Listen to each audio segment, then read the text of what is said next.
Hello and welcome to Retro Game On 2024 and this retro game room tour. It's been a while. I had just about all of December off, I think, which I usually have a bit of a break towards the end of the year, but I had a bit more of a longer break than usual, and I'll get into the whys, at the end of the video if you're interested. But otherwise, I haven't done a tour of this room since I moved into this house, and that was 3 years ago now, I think. So let's get on with it. Behind this unassuming door, we have my retro wonderland, so let's have a peek.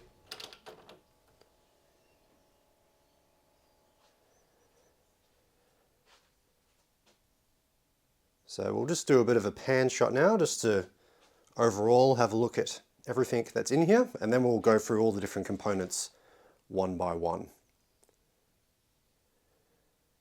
So I'm very fortunate in this rental market to have a room dedicated to retro gaming. I guess it helps that I don't have kids. So why don't we start anti-clockwise and we'll just make our way around the room. Although I guess first I should probably just show my little chair and table there I've got. So both of these were bought from op shops. That was, I don't know, I think it was about $20 and transported nicely in a Honda Civic. And yeah, that vintage, oh actually no, I found that on the side of the road actually.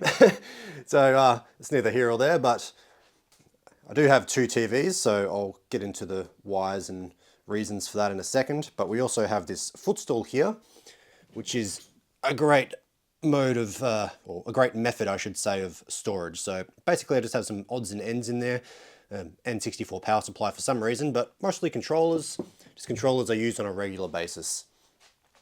So starting over here, we have the retro PC setup in the corner.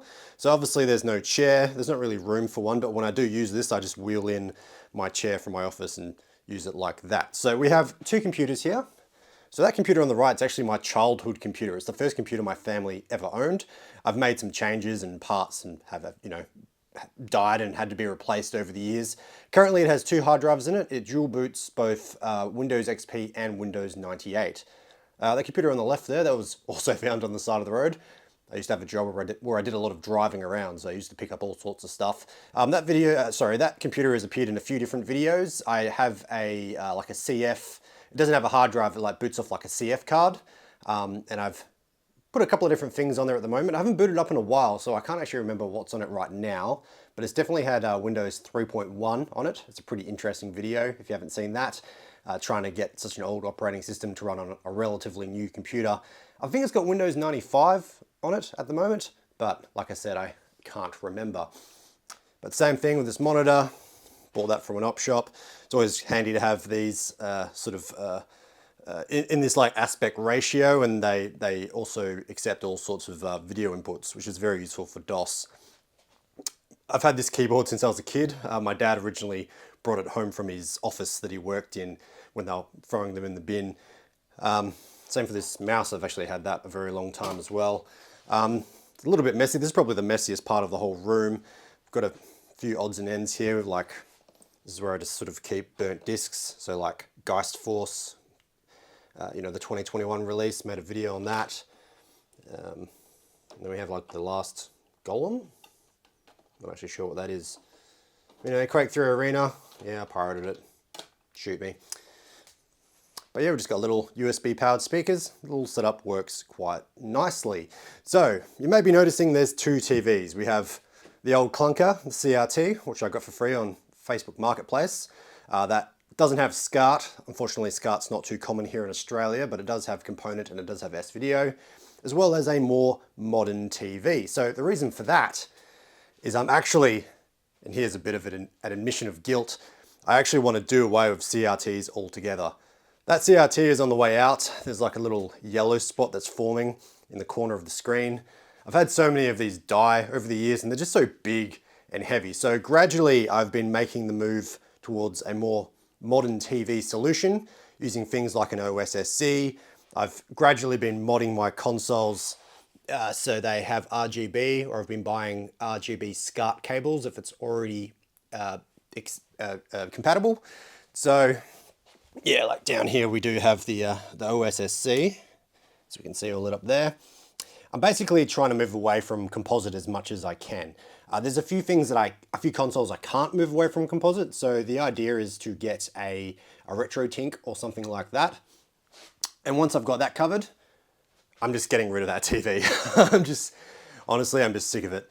We have so many good solutions these days with devices like the OSSC that I just don't think it's necessary. And I don't really play light gun games.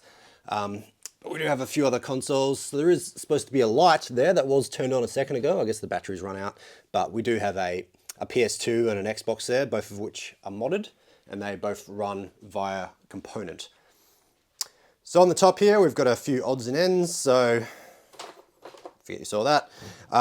Here's my Intellivision. This is probably the newest thing I've bought for this room, although I've probably had that about a year now. And under there we do have my Atari ST, which I bought on Gumtree for $10 many, many years ago. But that has it's a little bit of a messy setup, but that does have a USB floppy addition to it, so I can just load whatever I want, which is good because I don't actually own that much software for it. Here we have all my handhelds. A lot of them I've bought broken and fixed over the years. They're all on 3D printed scans. That was a fun little project. So they all have I don't know how well that's coming up on camera, but it does have the Nintendo logo there. And like I say, if we go over here, the Neo Geo has the SNK logo there. The Wonder Swan has the Bandai logo, etc., etc. Here's a fun little project as well. So this was originally, there's a whole video about it, and every video I mention, I'll link down below. But this was originally designed for holding Lego figurines, and there was actually like slides of, just slabs of Lego so that the figurines can go in there. This was another 3D printed job where I basically created and printed these little, I don't know how to explain it, just like little holders that are compatible with game cartridges. And that's just illuminated by LEDs built into it, and it just runs on some AA batteries or AAA batteries. So it's pretty cool, fun little project. That was actually a very like a January early year project, so check that out if you're interested. So moving on over here, we have the two main shelves. So these are illuminated by these awesome little LED things. They just have rechargeable batteries in them. So really cool just to load up while you're sitting here in the dark.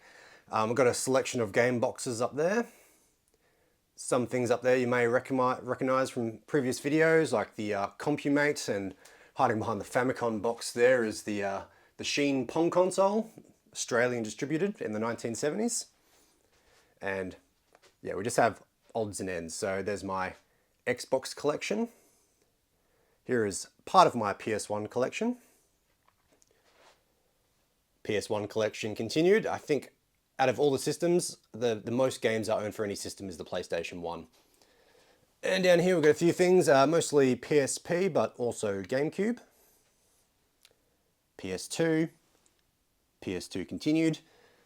And going back up here, we have a few other odds and ends. So we've got some console or handheld boxes, DS games. Same thing here, absolute mixed bag.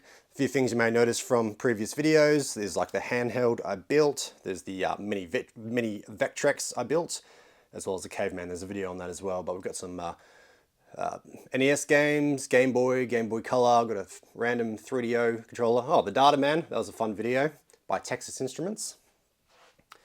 Same again, we just have a bunch of different stuff. Super Nintendo, Mega Drive / Genesis. We've even got some Commodore 64 stuff. You will see some Commodore 64 stuff spread around, but I don't actually own a Commodore 64, so I'll have to get on that. Here we have Dreamcast, as well as N64. Down here we have Famicom, Master System, Intellivision, and Atari 2600. So everything's sort of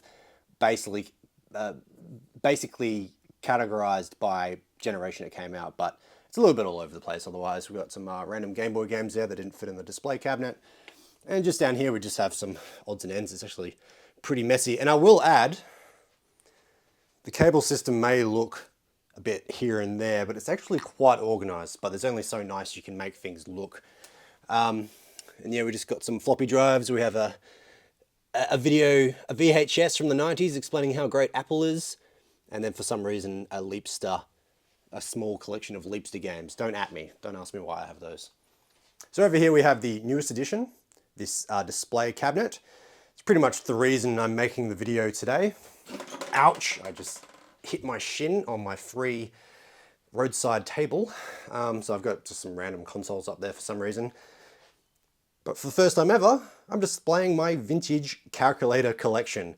I told my mate over Christmas I was buying this to display my vintage calculator collection, and he didn't believe me. So I made sure to send him a photo, but I've got a few different things there, like a Canon with a inbuilt printer. I've got an old Texas Instruments. That was actually my dad's when he was a teenager, when he was in high school.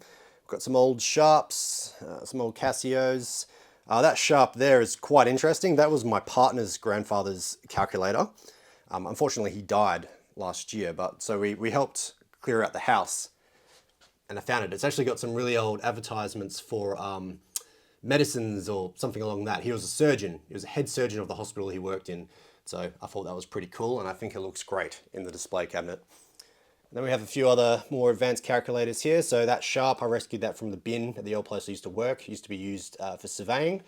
And then we have just a few other more, complicated calculators, I guess you could say, scientific, etc. And then just in the rest of the cabinet, I've basically just, the light doesn't really, it has an inbuilt light. The light doesn't quite reach the bottom here. So that was a cool video. That's like a Super Nintendo pirating device. It's also region free. It's probably the biggest reason I use it, but you can actually load games off floppy disk or dump them onto floppy disks. So check that out. I'll link the video in the description. Very cool. And then we just have some other just random stuff in the bottom there. So here we have a cupboard. And over the holiday period, I completely overhauled this and reorganized it. So we got some, the bloody light just fell off. Didn't come with an inbuilt mounting system, unfortunately, so I'm still figuring that out.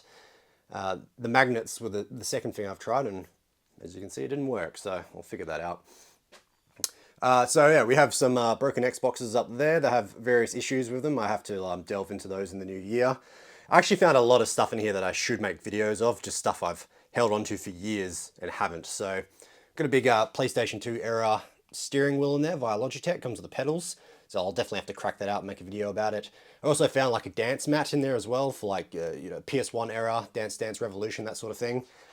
And we have some odds and ends. This is also where I store my wrapping paper, just randomly. And then, yeah, we just have these drawers. So some of these do need to be cleared out. Some already have. So I sorted out the video cable drawer this year. I found so many like PlayStation composite cables and stuff like that. I ended up going to a local retro gaming shop just with this bag full of cables, and yeah, they gave me $10 store credit for it. So I was like, I thought that was pretty good. I didn't think I was going to get anything.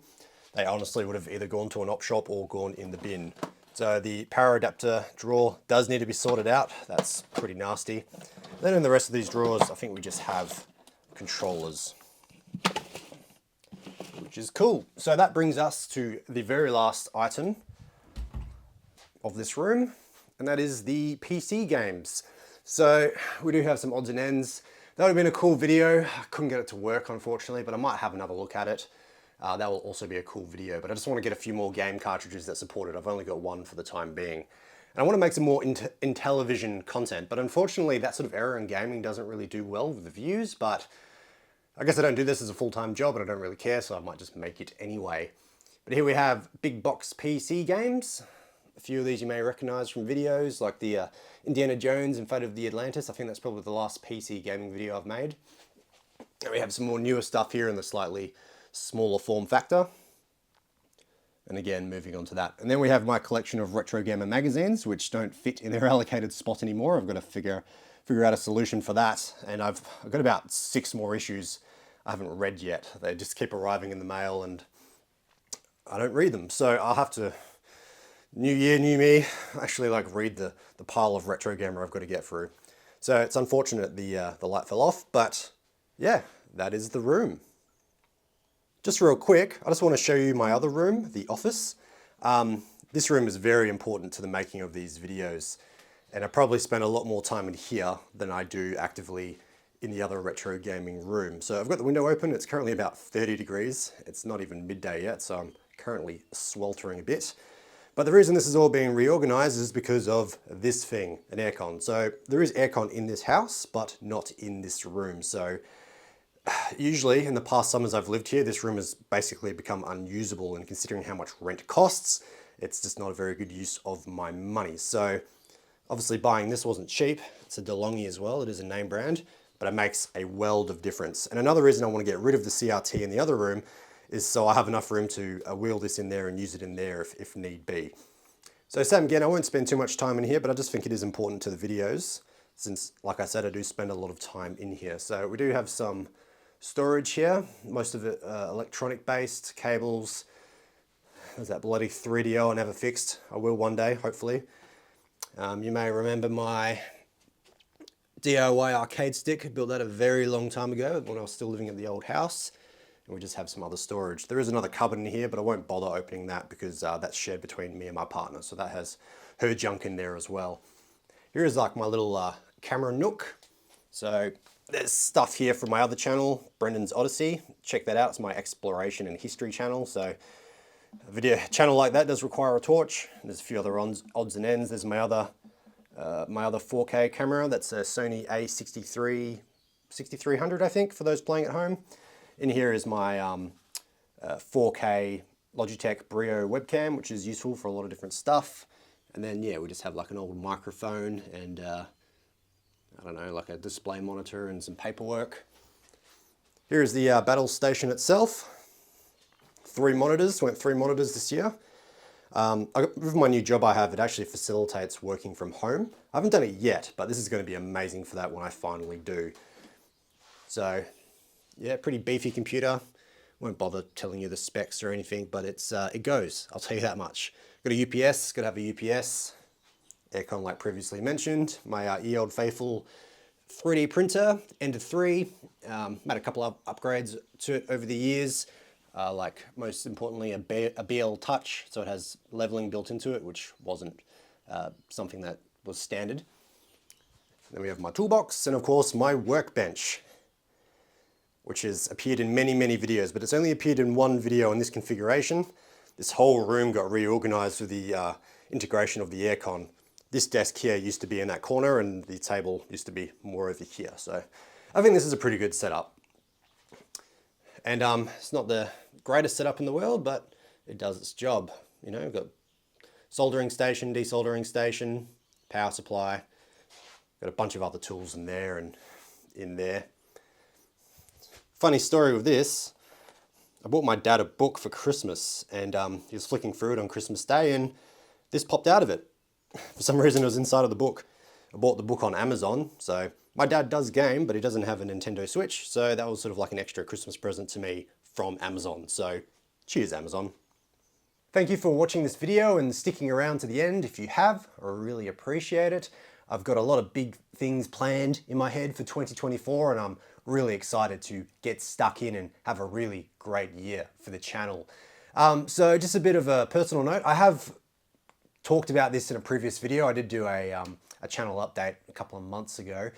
I wasn't really making videos during December. I just decided to just give myself a bit of a break. Quite honestly, I was pretty burnt out, and that's not 100% to do with the channel or my other channel, Brendan's Odyssey, which I started last year.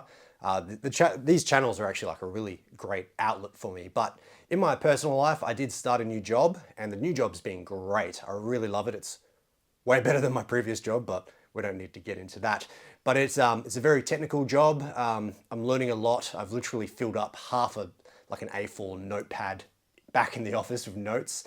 And I just passed probation. So I've been learning a lot. It's been really great, but it's like a huge brain drain bloody thing.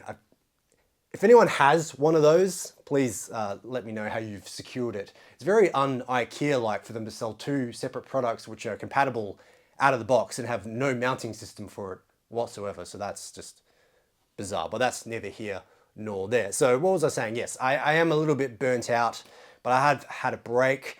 But I feel like probably the video release schedule will be a little bit slower this year, at least for the initial first half. And of course, there's been the cost of living pressures that everyone's going through. The reason I made this tour is just because my rent got renewed, luckily, But the rental market here is brutal. It's really stressful. I didn't know if I was going to have a retro game room this year, let alone a house. So where I live, the vacancy rate is like below 1%. It's really low. I think for this, but like this is like a 3-bedroom house. It's nothing special. It's just like at the back of a strata. I don't have like a backyard or anything.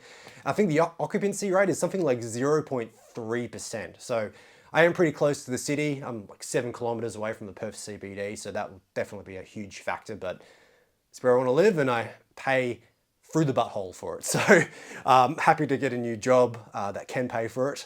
And also, well, yeah, that's it. I'm just happy to be working, happy to be having a roof over my head. But that situation is not special to me.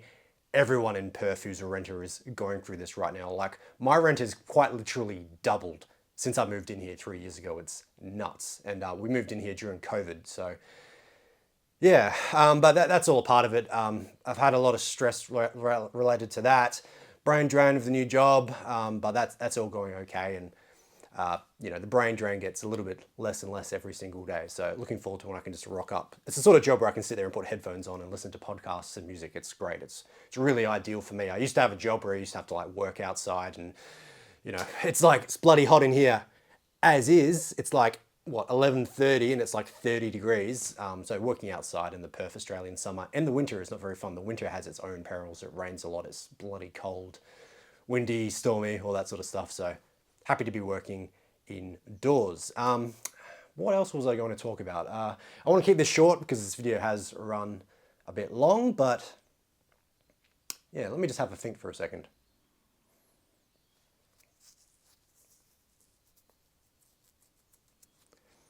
Well, if there was something I wanted to say, it's gone. So I guess it wasn't really that important, but stay tuned. Like I said, I've got a lot of great projects I want to work on this year. Brendan's Odyssey, my other channel, got so many great ideas for that channel. So obviously that went before this channel when I stopped making videos last year, because it's got like 100 subscribers and I've got like 12,500 subscribers on this channel. But be really looking forward to kickstarting that channel again. So go check it out if you're interested. It's all about history and exploration. It's all filmed on site. I think it's pretty cool. It's the exact sort of channel I would watch. Well, that's it. Thank you so much for watching. I'm gonna get out of this hot room and go stand in the aircon, and I'll see you in 2024, which is now.